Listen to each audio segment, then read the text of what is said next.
Exotic islands in the Caribbean Sea teeming with soldiers of fortune. Ahoy and welcome to the world of Freebooters Fate. This game will give you adventures, danger and dangerous adventures, because Freebooters Fate does not just have heavily armed pirates lusting for gold, glory and rum. There's also a secret brotherhood doing dastardly deeds in the dark. And then there are belligerent goblins blowing stuff up, while the Imperial Armada tirelessly tries to maintain their Majesty's law and order. On top of that, there's treasure all over the place, just waiting to be dug up by intrepid heroines and heroes. Freebooters Fate is a special kind of tabletop game which is fun, fast and full of heroic deeds and epic events. So let us enter the fantastical world of Freebooters Fate and look at the various crew who are currently available. First of all, we have the daring pirates, the Imperial Armada with their Majesty's proud soldiers, the frenetic and inventive goblins, the secretive cloak and dagger loving brotherhood, the intrepid Amazons from the depth of the jungle, the mystic cult with its command of the spirit world, the escaped prisoners from Debon and their foreign ways, and the many mercenaries who can also be hired individually by other crews. These 8 crews with their various backgrounds and goals are the ingredients for Freebooters Fate games. Each Freebooters Fate character is represented by a finely detailed model and also comes with their own character card. These cards contain all values, information and special rules which are needed for the game. That is not only rather neat, but also cuts down on leafing through the rulebook. A variety of detailed miniatures are available for the crews, with each of them representing a character who can be hired for a certain amount of doubloons.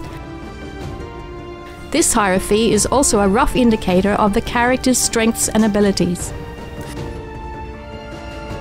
The doubloon value is thus quite a good indicator for beginners when assembling their crews.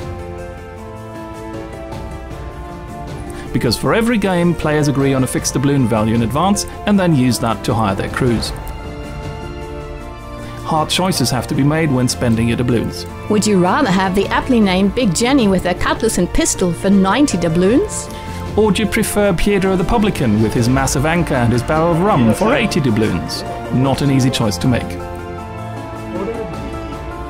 In Freebooters Fate, play alternates between crews for each individual character. Each character can usually execute 2 actions. This can be firing a gun, hitting someone, or advancing across the battlefield. The movement range on the character card shows how far a character can move. Each point of movement allows the character to move 1 centimeter across the battlefield in normal terrain. Things get more strenuous when they have to climb up something, however, and they have to spend twice as many movement points.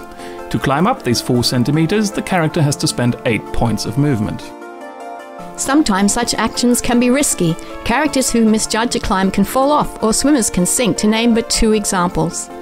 Once characters start shooting, shoving, invoking lowers, ramming boats into other boats, or swinging cutlasses in close combat, the unique combat system of Freebooters Fate comes into play.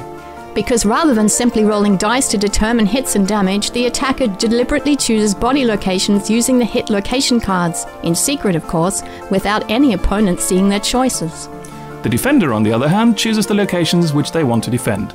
Both have to choose well, because the attacker usually only gets to choose 2 of the 6 possible body locations, the defender usually 3. Just as in poker, it helps if you can read your opponent or are an expert at bluffing. If at least 1 body location was hit, a fate card is drawn. The basic strength of the weapon is added to that card's value. This is the maximum damage caused by the attack. The defender now draws a fate card of their own and adds their character's toughness. The attacker's and the defender's values are now compared. If the defender's value is higher, the attack was successfully deflected. But if the attacker's value is higher, the defender suffers damage. 1 point of damage for each point of difference between the 2 values.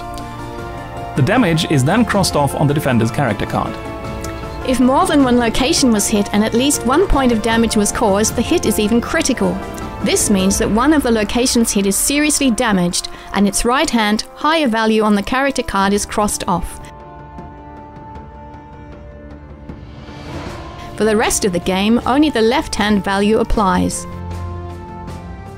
A critical hit can lead to a character being unable to move as far or defend themselves as well as before. Bummer. Bummer indeed. In short, the rules for a game of Freebooters Fate are easy to learn but allow for a lot of tactical depth at the same time. So what do you need to set sail? I'm glad you asked that question. In addition to the Freebooters Fate basic rulebook, you only need a set of Freebooters Fate gaming cards, a tape measure in centimeters, and of course the miniatures. There are starter boxes available for each of the 8 crews, which contain enough miniatures for you to get going. And if you want to extend your initial crew later on, numerous individual models are available. New characters and miniatures are released at regular intervals, ensuring that the world of Freebooters Fate does not grow stale. All Freebooter products can be found in well-stocked local game stores, at online traders, and, of course, at freebooterminiatures.de. We hope you have lots of fun with Freebooters Fate. Freebooters Fate. Get the game, grab a mate, and have a go.